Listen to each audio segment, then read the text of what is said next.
This is part 2 of part 1? Okay. Anyway, back to my dad sending me up to get the book, grab the book, turn the radio, and as I turned the knob, the song by Aerosmith was playing, Dream On, and it went right through me, and the book dropped to the ground, and I was afraid to pick the book back up. I knew in my heart it wasn't the book, it wasn't the music, it was a combination between my Indian heritage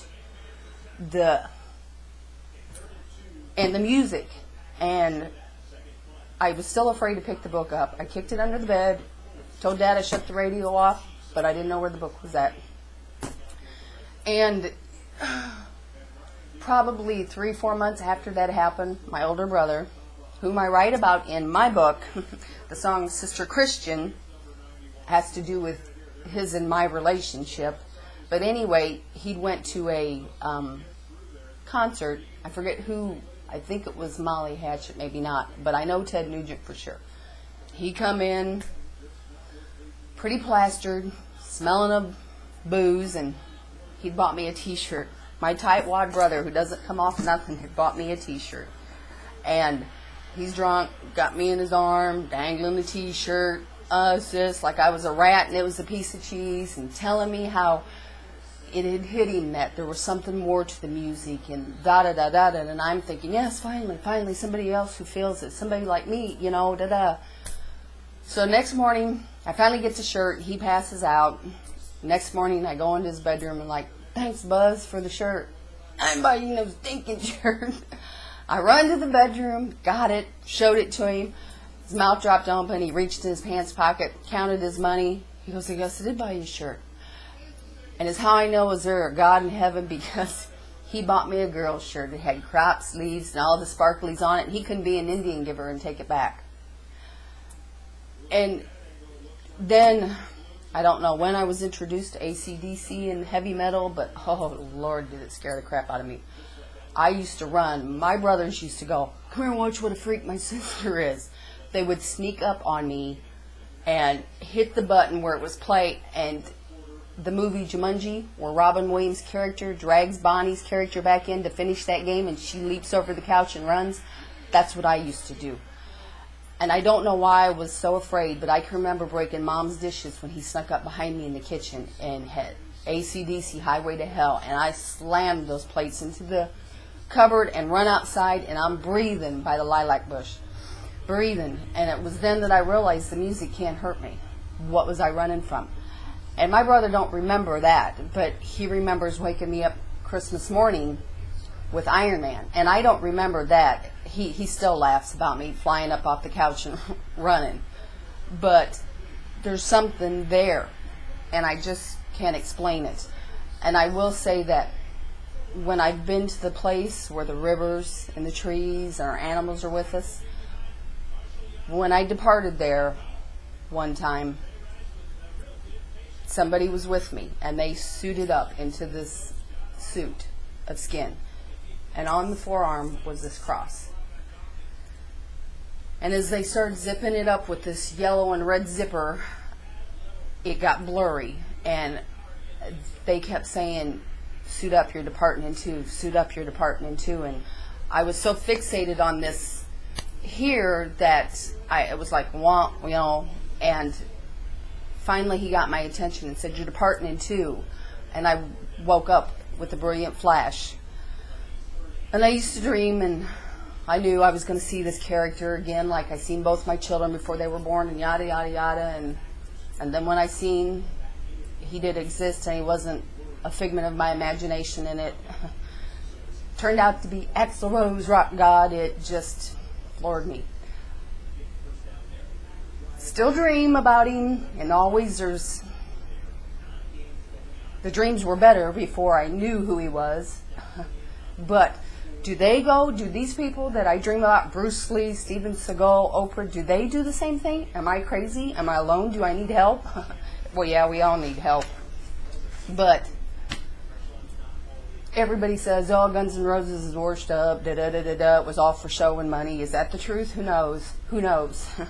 I don't believe that for 1 second. The last time I had a real vivid dream about him, Centralia.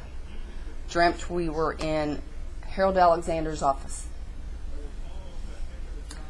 Woke up next day, Slash kind of made me mad, but I realized now Slash wasn't laughing at me so much as other reasons. But anyway, all day long I'm like, it's just a stupid dream, leave me alone. I have these silent conversations in my head all the time with my spirit guides and with whatever you want to call it. Told them it's crazy, it's stupid, leave me alone. Went to sleep, slept that night, didn't have no dreams, woke up the next day. Harold Alexander had died in his office, where I had dreamt I was with these guys before. Different things. Seen both my children before they were born. Seen them when they were babies, as adults. I told them both. Told my oldest son, you're going to be between 6'2", 6'4". Told my youngest son, you're going to be between 6'4", 6'6". 8th grade, my oldest was 6 foot tall. 8th grade, my youngest was 5'6", 5'7". The oldest one, you're crazy, Mom. Ain't no way he's going to be taller than me. Ain't no way. I said, boy, I seen you as young adults. Give it time before you call me crazy. They're 20, soon to be 24 and 22. My oldest is 6'3", my youngest is 6'5". Before I had to have my hysterectomy 5 years ago. Told my youngest, we're not going to tell your older brother because we don't know if it's cancer. Even though the blood tests say no cancer, she said she's never seen a tumor that big that wasn't. So anyway, a week before the surgery, my oldest calls me. You okay, Mom? Yeah, why? Had this dream. You were holding your stomach. It was so real. I got up. I was crying. I couldn't go back to sleep. And I chuckled. And he got mad, said, it ain't funny. I said, no, it's not funny. I'm just chuckling because you've got it too. And he said, oh, do I get that from you and Grandma? No, you get it from God or the Great Spirit or whatever you people want to call it. Some people are atheists. And I guess some Christians would label me agnostic. I don't even know how to pronounce the word. I'm not an atheist because I believe. But I don't believe God is what they say I have to believe God is. Because I believe in reincarnation and I also believe in Jesus, the man, the Christ. But I don't want to talk about any of this anymore. Little advice to my friend Caroline out there, who, bless her little heart, calls me for advice all the time. And she said, sis, she said, what do I do? And I'm like, quit being a doormat. And she says, well, how can I be more like you? And I said, oh, back up, girlfriend. I said, I'm a doormat too. You don't want to be like me. You're just a bigger doormat than I ever thought about being. So quit. And she's like, gee, thanks a lot. She goes, well, how can I tell if a man really loves me? And I said, well, it's not about all the pretty things in life. It's not about this. It's about what's real, raw, raunchy. I said, fart in public. And if he takes the blame for it, chances are he probably loves you.